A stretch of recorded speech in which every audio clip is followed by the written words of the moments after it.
इस क्लास में class 12 history chapter 4 के VVI ऑब्जेक्टिव को देखने वाले हैं। अगर आप इस चैनल पर नए हैं तो चैनल को फटाफट से सब्सक्राइब कर दें और अगर क्लास अच्छा लगे तो इसे लाइक भी ज़रूर करिएगा। तो चलिए शुरू करते हैं। प्रश्न नंबर 137, महात्मा बुद्ध को महापरिनिर्वाण प्राप्त हुआ है।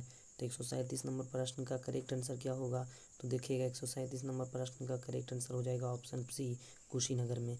अगला प्रश्न है प्रश्न नंबर 138, बौद्ध साहित्य मुख्य रूप में लिखा गया था। तो इसका करेक्ट आंसर क्या हो जाएगा? तो इसका 138 नंबर प्रश्न का करेक्ट आंसर हो जाएगा ऑप्शन बी, करेक्ट आंसर पाली भाषा में।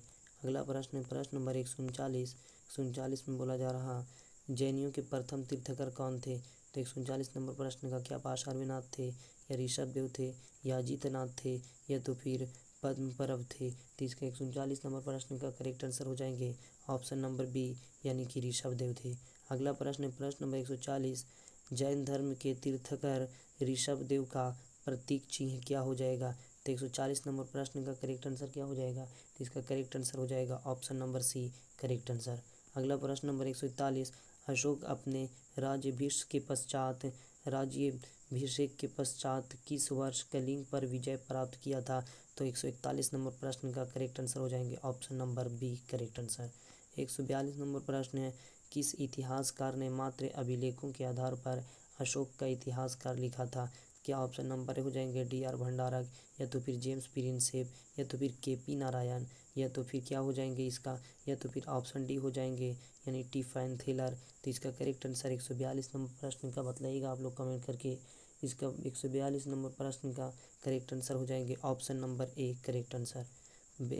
प्रश्न नंबर 43, ब्राह्मी लिपि किस प्रकार लिखी जाती थी? ब्राह्मी लिपि किस प्रकार लिखी जाती थी? तो 143 नंबर प्रश्न का करेक्ट आंसर हो जाएगा ऑप्शन नंबर बी, यानी कि बाईं से दाईं की ओर, करेक्ट आंसर।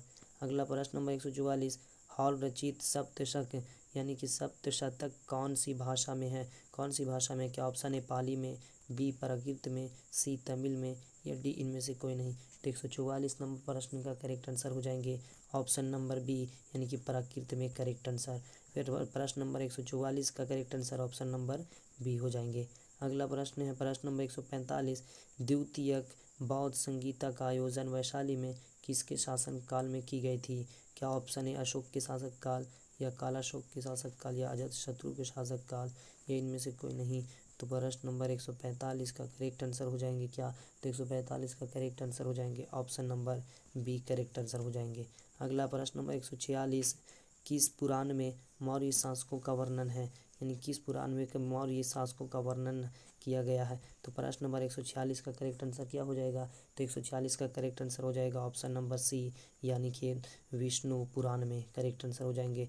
प्रश्न नंबर 147, किस बौद्ध ग्रंथ में 16 महाजनपदों का सर्वप्रथम उल्लेख मिलता है? तो 147 नंबर प्रश्न का करेक्ट आंसर क्या हो जाएगा? तो इसका करेक्ट आंसर हो जाएगा ऑप्शन डी, यानी कि ऑप्शन डी करेक्ट आंसर हो जाएंगे। प्रश्न नंबर 147 का ऑप्शन डी, 147 का ऑप्शन डी करेक्ट आंसर हो जाएंगे। प्रश्न नंबर 148 में क्या है, सुदर्शन झील का निर्माण किस मौर्य शासक ने करवाया था?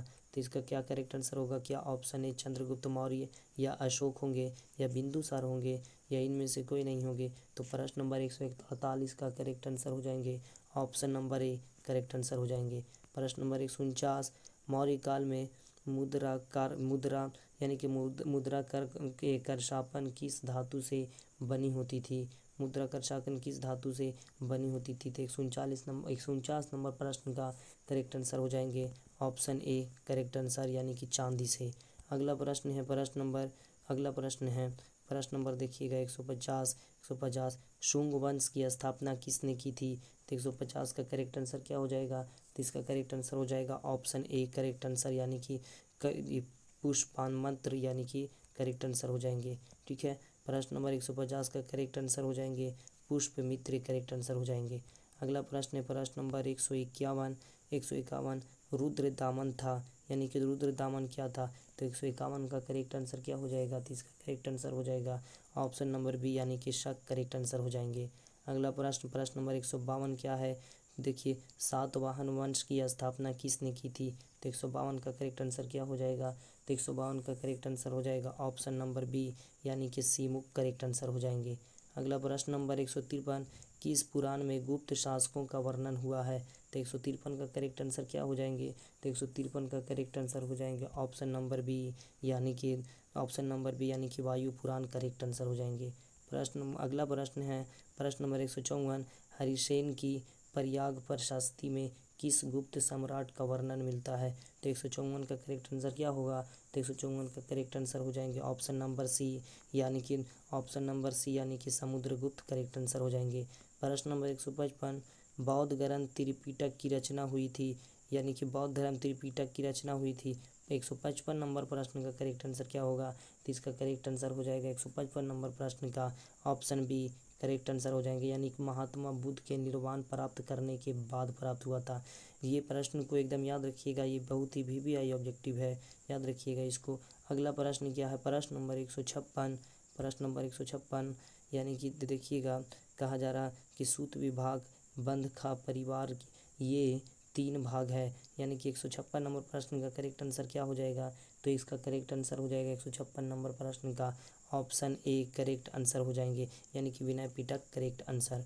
प्रश्न नंबर 157, निम्नलिखित में से किस वेद में 10 मंडल और 1028 सूक्त तथा 10,580 रचनाएं हैं? तो इसका क्या ऑप्शन ए ऋग्वेद, यजुर्वेद, सामवेद और अथर्ववेद। तो इसका करेक्ट आंसर क्या हो जाएगा? तो 157 नंबर प्रश्न का करेक्ट आंसर हो जाएंगे option A correct answer Rigveda.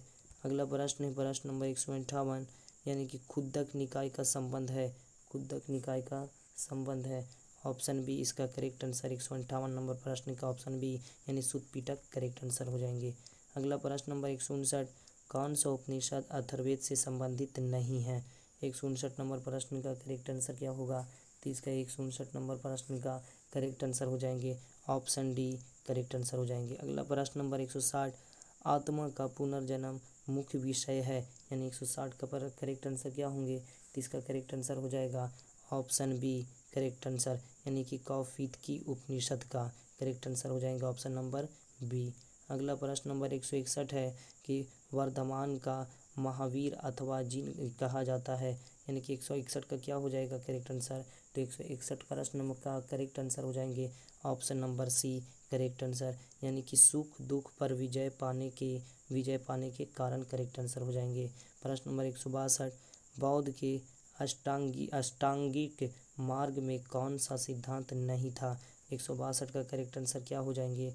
देखिएगा ऑप्शन ए है यानी कि ऑप्शन ए साम्यक दृष्टि या साम्यक विश्राम या तो फिर साम्यक वाग या तो फिर साम्यक चरित्र। तो 162 का करेक्ट आंसर क्या हो जाएंगे? तो 162 का करेक्ट आंसर हो जाएंगे option number C correct answer, यानी कि साम्यक वाग करेक्ट आंसर हो जाएंगे ऑप्शन सी। अगला प्रश्न है प्रश्न नंबर 163, नालंदा विश्वविद्यालय की स्थापना किसने की थी? नालंदा विश्वविद्यालय की स्थापना किसने की थी? ऑप्शन ए कुमार गुप्त ने या तो फिर स्कंद गुप्त ने या राम गुप्त ने या चंद्रगुप्त ने। तो 163 का करेक्ट आंसर क्या हो जाएगा? तो 163 नंबर प्रश्न का करेक्ट आंसर हो जाएंगे ऑप्शन ए, यानी कि कुमार गुप्त करेक्ट आंसर हो जाएंगे। अगला प्रश्न नंबर 164, गुप्त काल में सर्वाधिक महत्वपूर्ण व्यापारिक स्थल था? क्या ऑप्शन ए पाटलिपुत्र या बी वैशाली या सी उज्जैन या डी भड़ौज करेक्ट आंसर होंगे? तो इसका करेक्ट आंसर 164 नंबर प्रश्न का करेक्ट आंसर क्या होगा? तो 164 नंबर प्रश्न का करेक्ट आंसर ऑप्शन सी, यानी कि उज्जैन करेक्ट आंसर हो जाएंगे। याद रखिएगा 164 नंबर प्रश्न का correct answer option C Ujjain हो जाएंगे।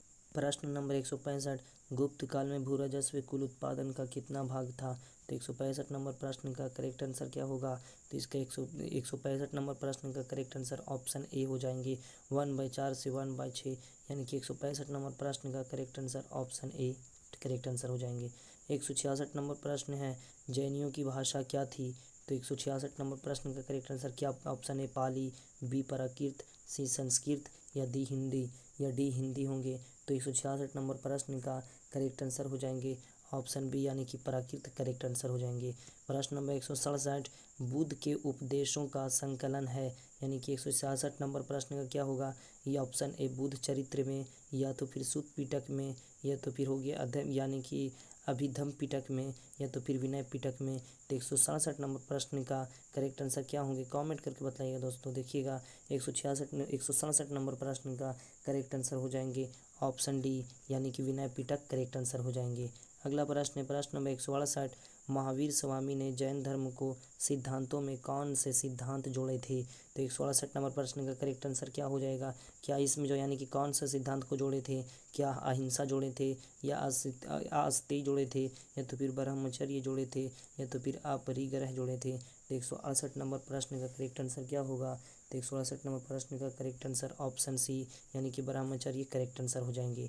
अगला प्रश्न है प्रश्न नंबर 169, निम्नलिखित विद्वानों में से कौन सा सर्वप्रथम भारत आया था?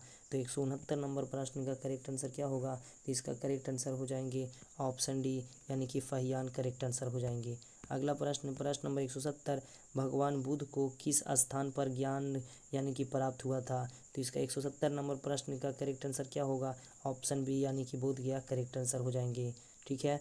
अगला प्रश्न प्रश्न नंबर 171, निम्नलिखित में से कौन निगरंत के रूप में विख्यात है? 171 नंबर प्रश्न का करेक्ट आंसर क्या होंगे? तो इसका करेक्ट आंसर हो जाएगा ऑप्शन डी यानी कि जैन करेक्ट आंसर हो जाएंगे। प्रश्न नंबर 172, कम यानी कि कैनन ऑफ श्वेतांबर पुस्तक अंतिम रूप में किस स्थान पर संग्रहित की गई थी?